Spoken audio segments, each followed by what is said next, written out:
کچھ دیر پہلے ہی میری بیوی نہا کے نکلی تھی اور اب میں اس کی بھیگتی ہوئی کمر کو دیکھ رہا تھا۔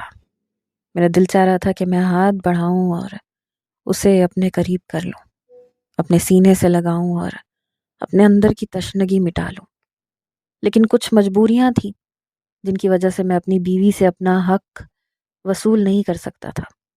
میں اسے دیکھ کر بہکتا تو تھا لیکن اپنے قدم اس کی جانب نہیں بڑھاتا تھا۔ ابھی بھی اس کے بالوں سے ٹپکتا ہوا پانی، اس کی کمر کی نزاکت اور اس کا خوبصورت وجود مجھے بہکا رہا تھا، لیکن میں نے ایک قدم بھی اس کی جانب نہیں بڑھایا تھا، بلکہ بار بار اپنی نظروں کو چرا رہا تھا کہ کہیں میرا دل بے ایمان نہ ہو جائے۔ کیا کرتا؟ کچھ ایسی مجبوریاں ہمارے درمیان حائل تھیں کہ جن کی وجہ سے میں اس سے کبھی بھی اپنی محبت کا اظہار نہیں کر سکتا تھا۔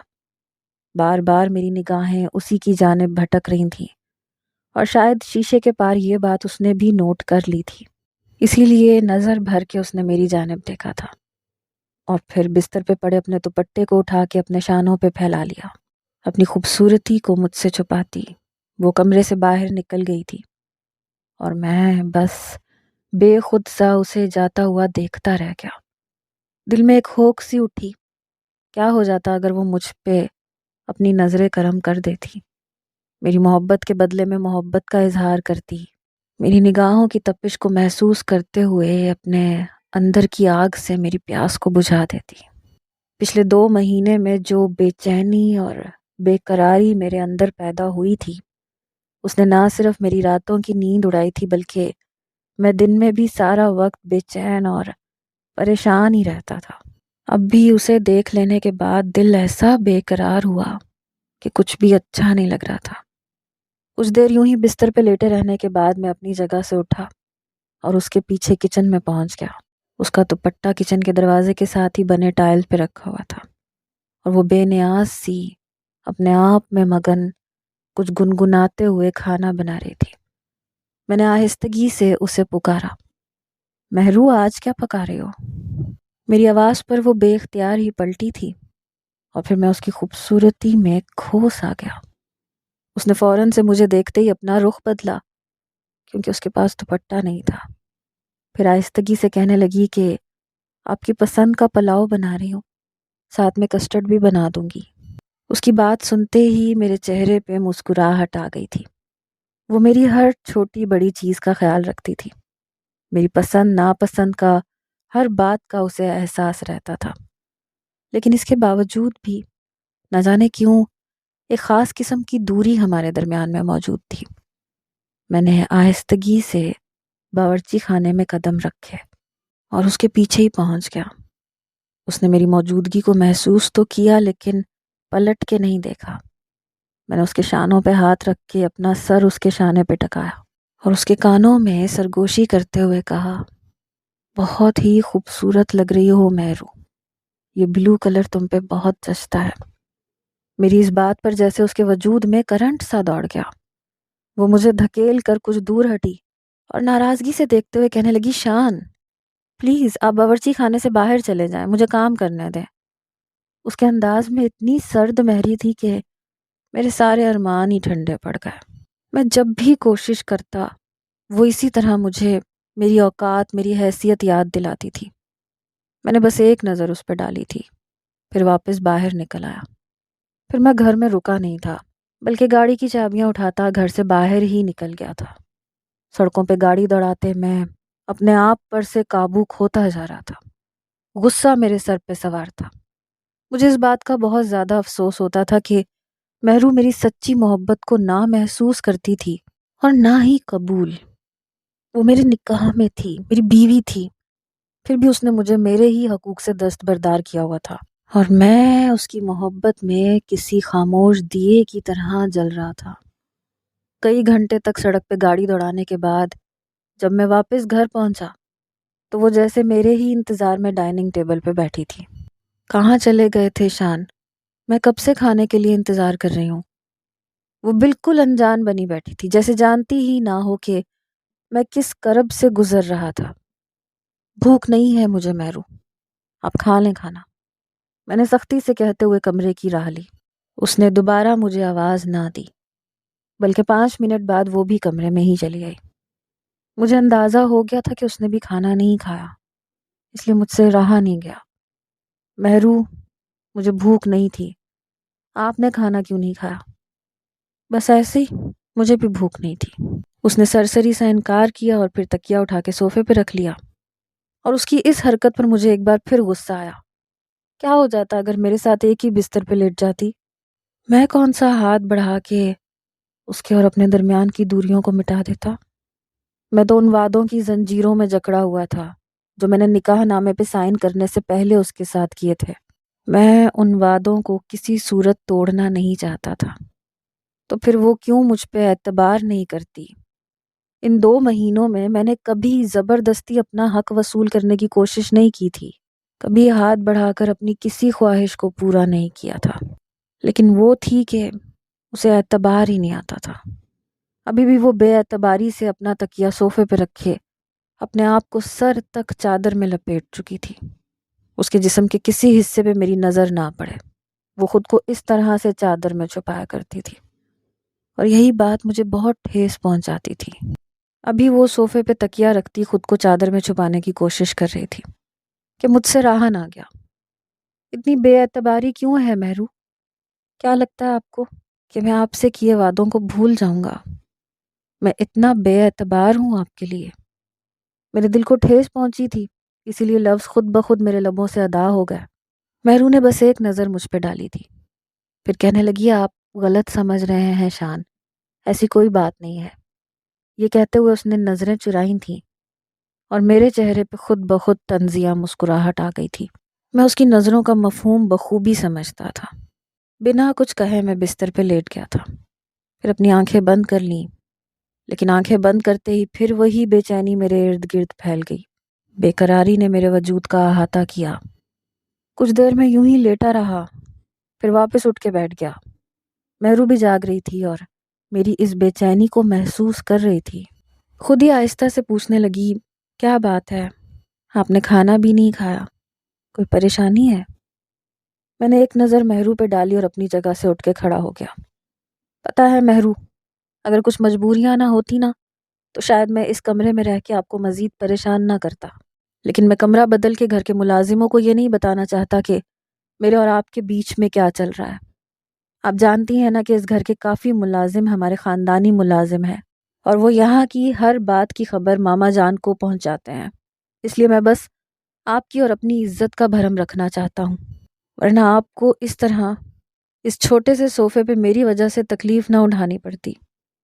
میری نظر اس 2 سیٹر صوفے پہ تھی جس پہ سوتے ہوئے مہرو کو روزانہ اپنے پاؤں سکیڑ کے موڑنے پڑتے تھے۔ وہ نظریں جھکائے کہنے لگی، مجھے کوئی پریشانی نہیں ہے، آپ میری طرف سے فکر نہ کریں۔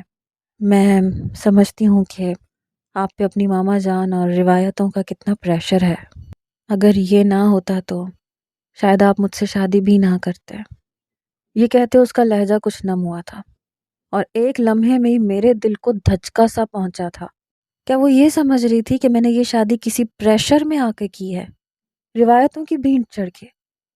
میں خاموشی سے اسے تکتا چلا گیا۔ ایک آنسو اس کے گالوں سے بہتے اس کی گردن کی ہڈی تک پہنچا تھا، اور میرے گلے میں گلٹی ابھری تھی۔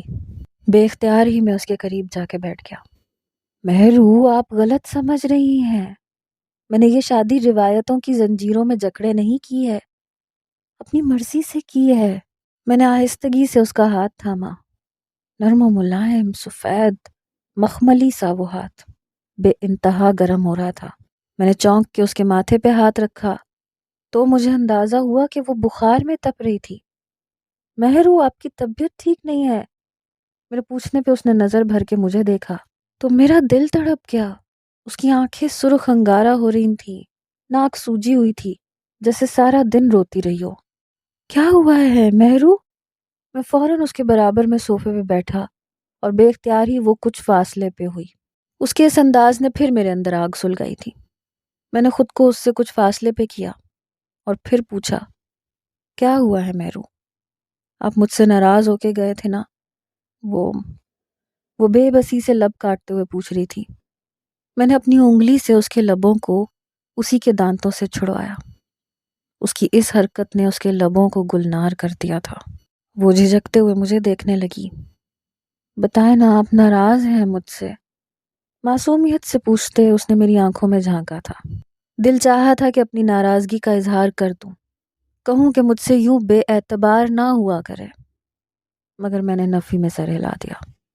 نہیں، کچھ آفس کا کام تھا، بس اسی لیے نکل گیا تھا۔ بھوک نہیں تھی تبھی کھانا بھی نہیں کھایا۔ میں اسے جتانا نہیں چاہتا تھا کہ اس کا رویہ مجھے تکلیف پہنچاتا ہے۔ میں کیا کروں شان؟ میں آپ کی طرف قدم بڑھانا چاہتی ہوں، لیکن یہ میرے لیے ممکن نہیں ہے۔ ماضی کے وہ لمحے میری آنکھوں کے آگے کسی فلم کی طرح چلتے ہیں جو میں گزار کے آئی ہوں۔ میں خود کو اس ماضی سے نکال نہیں سکتی۔ کیسے بھول جاؤں کہ اس رشتے سے پہلے ہمارا کیا رشتہ تھا؟ میں چاہوں بھی تو آپ کو آپ کے حقوق نہیں دے سکتی، اپنے فرائض ادا نہیں کر سکتی۔ وہ ایک دم ہی رونے لگی۔ It's okay Mehru, I can understand. میں نے دھیرے سے اس کے بالوں میں اپنی انگلیاں پھیری تھیں۔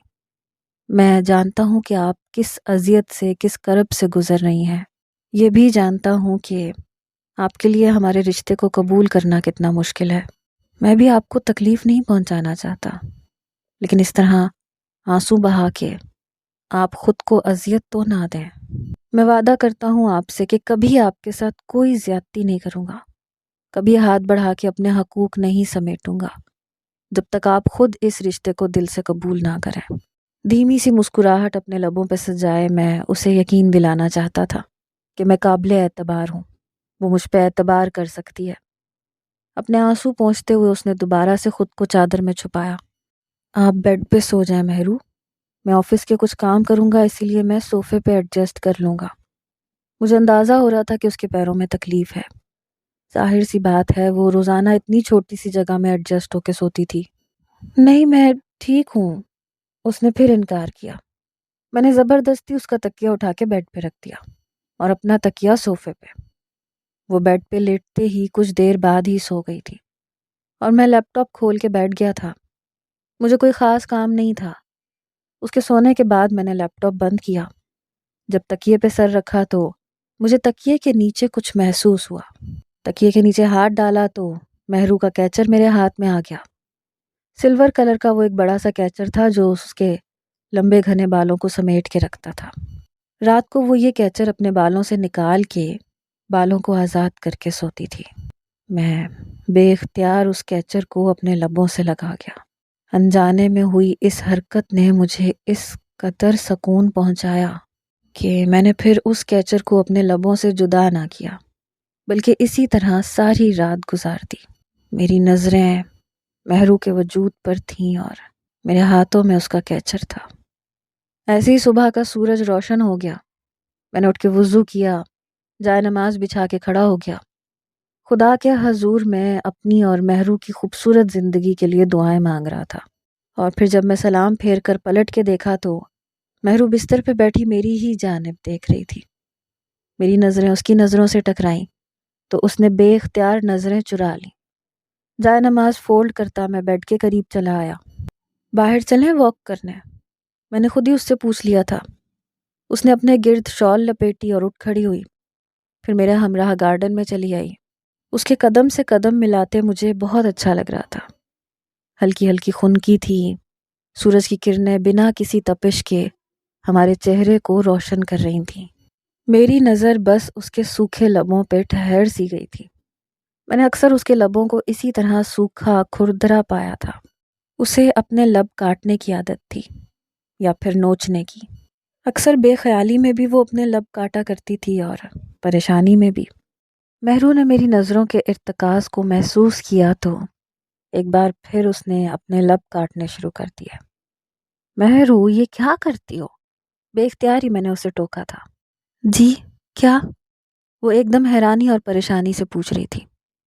یہ میں نے اپنے انگوٹھے سے اس کے لبوں کو چھو کے پھر اس کے دانتوں سے آزاد کروایا تھا۔ کیوں اذیت دیتی ہو اپنے نازک لبوں کو؟ میری بات پہ وہ کچھ جھجک سی گئی۔ اس کے چہرے پہ شرمندگی کے تاثرات آ گئے۔ جی بس وہ عادت ہو گئی ہے۔ بڑی مشکل سے اس نے اپنا جملہ مکمل کیا تھا۔ کچھ عادتوں کو بدل لینا چاہیے، خاص کر ان عادتوں کو جو تکلیف پہنچاتی ہوں۔ میری بات سن کے اس نے بڑی غور سے مجھے دیکھا تھا۔ میری مسکراہٹ اور بھی گہری ہوئی۔ پھر اس نے اپنی نظروں کو پھیرتے ہوئے سورج کو دیکھنا شروع کر دیا۔ ہم اب بھی ساتھ ساتھ قدم بڑھا رہے تھے۔ مہرو، پہلے تو بہت باتیں کرتی تھیں آپ، پھر اب کچھ کیوں نہیں کہتی؟ میں نے شکوہ سا کیا۔ کیا کہوں شان، لگتا ہے سارے لفظ کہیں کھو سے گئے ہیں۔ دل دھڑکنا بھول چکا ہے۔ قدم بڑھاتی ہوں تو سمجھ میں نہیں آتا کہ منزل ہے بھی یا نہیں۔ سب کچھ دھندلا سا ہے۔ کافی دیر سورج کو تکنے کے بعد جب اس نے مجھے دیکھا تو اس کی آنکھوں میں نمی جھلملا رہی تھی۔ میں نے اپنی انگلی کی پوروں سے اس کی آنکھوں کو مسلا تھا۔ منظر تو سارے روشن ہے، مہرو بس نظر دھندلی ہے۔ ماضی کی کچھ پرتوں کو آنکھوں کے سامنے سے ہٹائیں گی تو زندگی ایک بار پھر خوبصورت نظر آئے گی۔ چلتے چلتے ٹھہر کے میں اس کے سامنے آ کے کھڑا ہوا تھا۔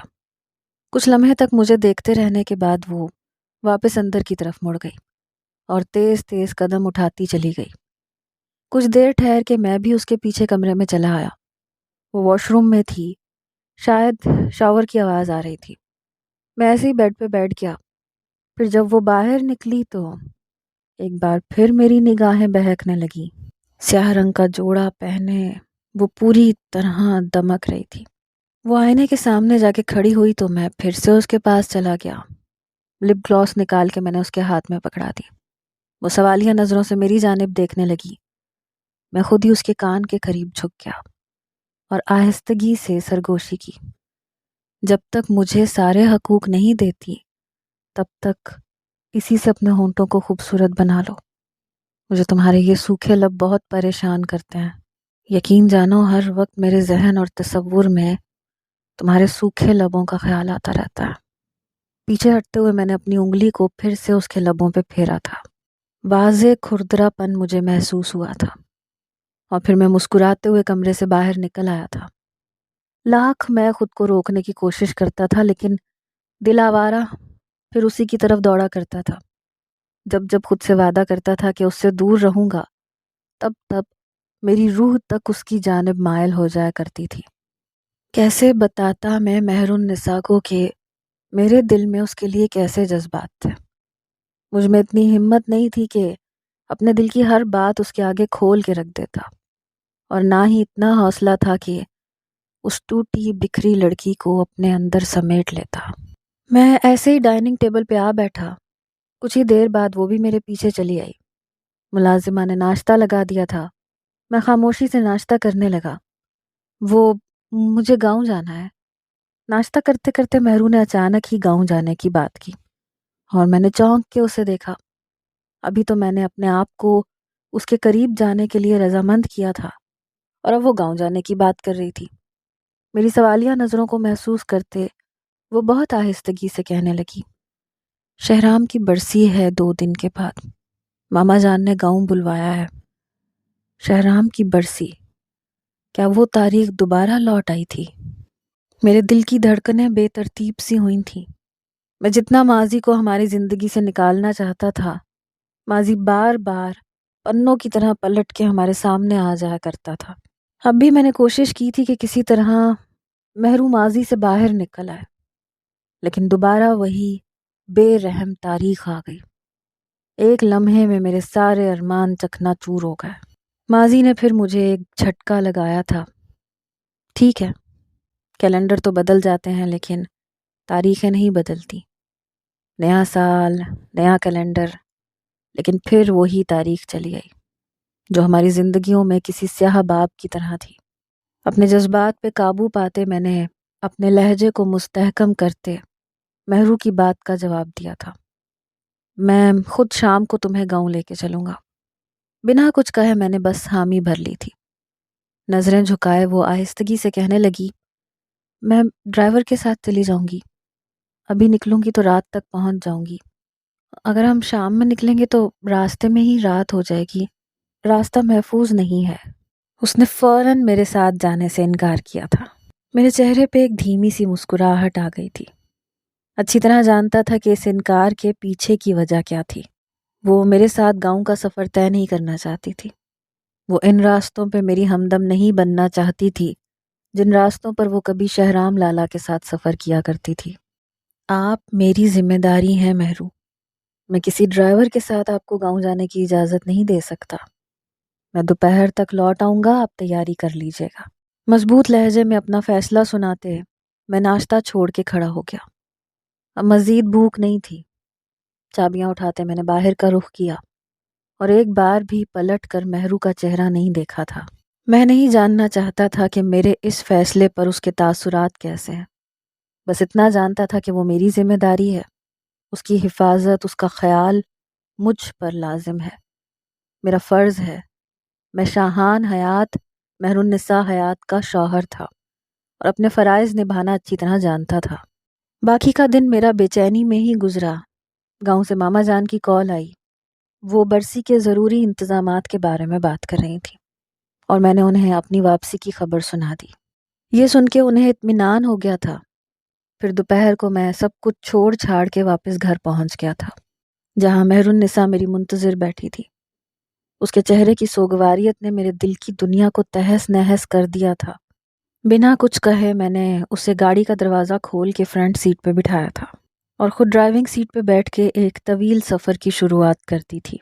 لیکن مجھے اندازہ نہیں تھا کہ یہ سفر ایک بار پھر ہماری زندگیوں میں ایک سیاہ باب لکھنے جا رہا تھا۔ میں اور مہر النساء ایک بار پھر جدا ہونے والے تھے۔ وہ لوگ بہت تیزی سے شہر کی حدود سے باہر نکلے تھے۔ اس کے بعد وہی کچا پکا راستہ شروع ہو گیا جو کئی گھنٹوں پہ محیط تھا۔